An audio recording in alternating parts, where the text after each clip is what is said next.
এই রাত মৃত্যুর আগে এবং পরে কারা ছিল, যারাই ছিল তাদের সবাইয়ের সঙ্গে আমাদের আরেকবার ডেকে নিয়ে তাদের সঙ্গে কথাবার্তা বলা হবে।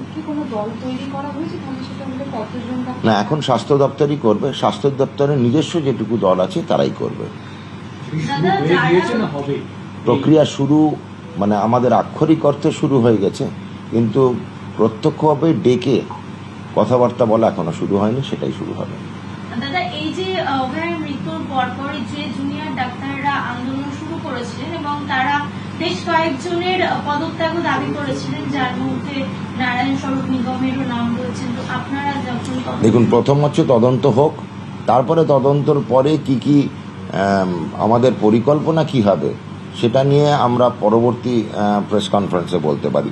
এখন তো সেটা হয়নি, সুতরাং তার আগে আমরা এই নিয়ে কোনো রকমই কথাবার্তা বলবো না।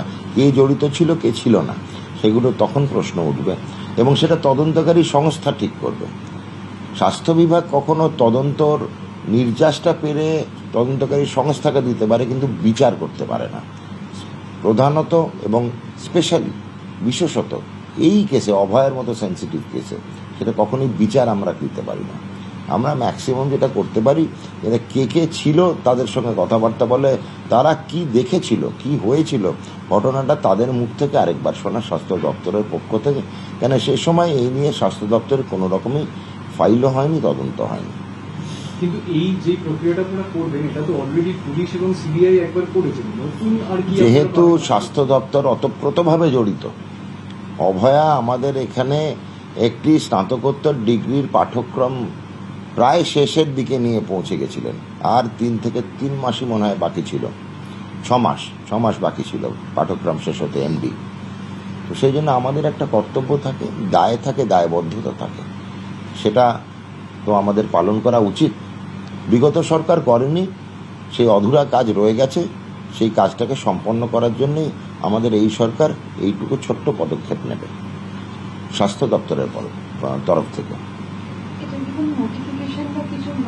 না, আমাদের ইন্টারনালি যেরকম হবে সেইভাবেই হবে।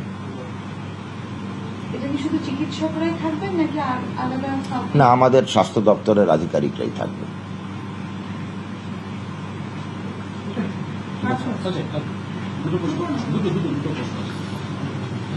Sir, NBTC, national blood transfusion council, তারা রিপোর্ট তলব করেছে স্বাস্থ্য দপ্তরের কাছে যে তদন্ত প্রক্রিয়া করছে কারা কারা বিরুদ্ধে, কিন্তু আন্তঃরাজ্যের একটা বিষয় থাকছে, রিপোর্ট তলব করেছে।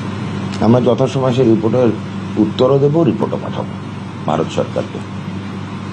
আর একটা প্রশ্ন, আমার শেষ প্রশ্ন, বর্ধমান মেডিকেল কলেজের একজন মহিলা চিকিৎসক আপনার কাছে অভিযোগ করেছিলেন, কিছুক্ষণ আগে একটা অর্ডার ইস্যু হয়েছে, সেই অর্ডারে দেখা যাচ্ছে বর্ধমান মেডিকেল কলেজের প্রিন্সিপাল তিনি একটা অর্ডার ইস্যু করেছেন, যার বিরুদ্ধে অভিযোগ ছিল তাকে এক্সামিনার করে ভুবনেশ্বর পাঠানো হচ্ছে।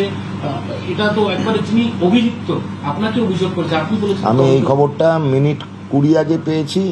আপনাদের প্রেস কনফারেন্স শেষ হয়ে যাওয়ার পরে আমি সেই বিভাগ এবং সেই হাসপাতালের অধ্যক্ষের সঙ্গে কথা বলবো। এখন অবধি ডিসিশন নেই, আমি জাস্ট 15 মিনিট আগে খবরটা আমার কাছে এসেছি।